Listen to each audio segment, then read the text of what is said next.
Vierde zondag in de 40 dagen tijd. De Heer zij met u en met uw geest. Uit het heilige evangelie van onze Heer Jezus Christus volgens Johannes. Lof zij u Christus.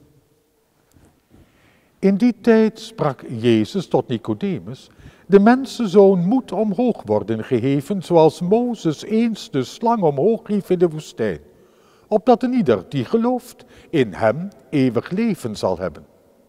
Zozeer immers heeft God de wereld lief gehad, dat hij zijn enige geboren zoon heeft gegeven, opdat al wie in hem gelooft niet verloren zal gaan, maar eeuwig leven zal hebben.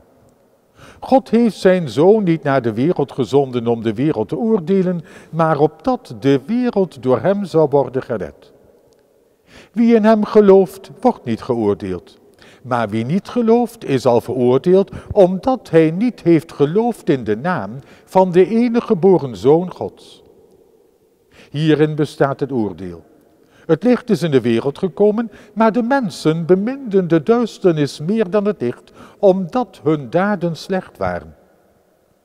Ieder die slecht handelt, heeft afschuw van het licht en gaat niet naar het licht toe, uit vrees dat zijn werken openbaar gemaakt worden.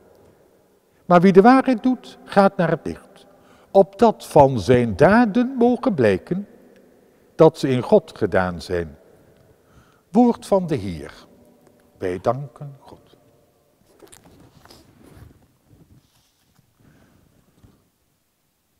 Onze wereld kent heel wat zege- of overwinningstekenen. Denken we maar aan het V-teken dat een bekend overwinningsteken werd aan het eind van de Tweede Wereldoorlog. Wij Nederlanders kennen ook zo'n eigen overwinningsteken, of beter gezegd, een overwinningskleur, oranje. Is een internationaal voetbaltoernooi in zicht, overal duikt de kleur oranje op. De kerk kent ook haar zegenteken, het kruisbeeld. Op zich kan dat een beetje vreemd overkomen. Kinderen vragen mij bijvoorbeeld keer op keer waarom Goede Vrijdag niet Slechte Vrijdag heet. En inderdaad, de kruisdood van Jezus is louter menselijk gezien een dieptepunt in onze geschiedenis. Hij werd onschuldig vanwege afgunst en jaloezie en niet te vergeten door de zwakheid van Pilatus, gedood. En wat voor een dood! De kruisdood mocht alleen worden opgelegd aan slaven en in de ogen van de Romeinen ander minderwaardig volk. Zo mocht een Romeins staatsburger nooit deze straf opgelegd krijgen. Om die reden werd Petrus wel gekruisigd, maar Paulus vanwege zijn Romeins staatsburgerschap onthoofd. De kerk hanteert het kruis echter als zegenteken.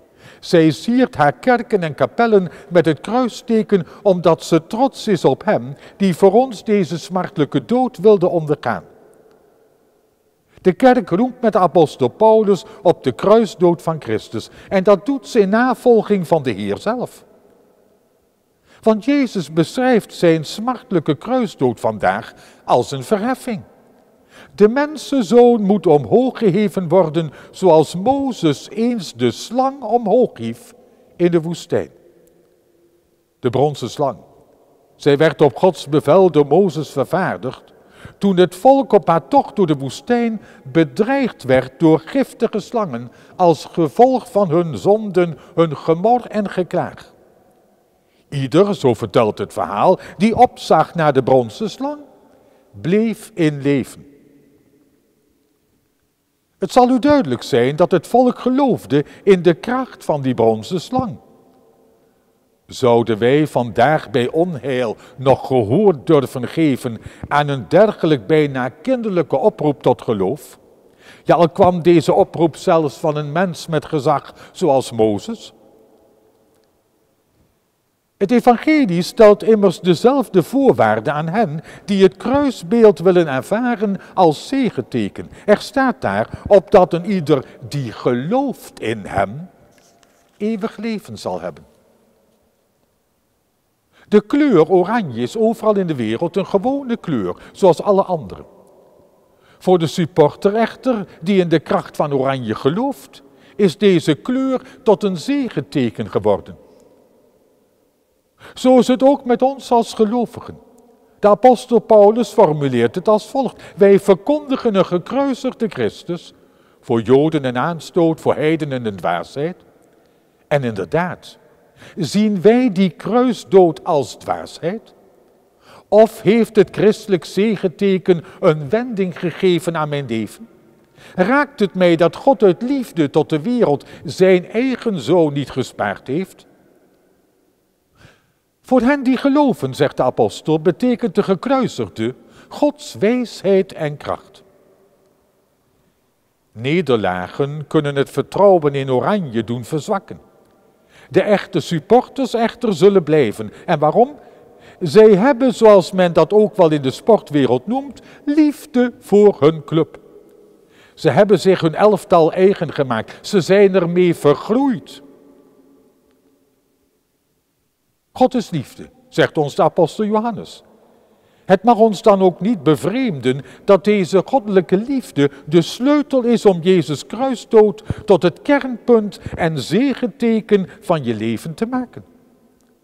Zij die doordrongen zijn van het geheim van Jezus' dood, kennen het kruisteken als zegeteken in voor, maar ook in tegenspoed. Maar dat goddelijk inzicht vraagt om inspanning, zoals een echte supporter zich door de jaren heen waarmaakt in zijn grenzeloze trouw. De 40 dagen tijd wil dat in ons leven bevorderen. Stil worden om te zien hoe groot de hoop is waartoe God ons in de kruisdood van Jezus geroepen heeft.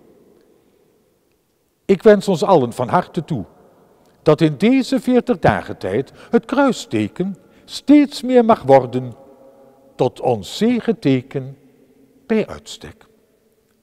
Amen.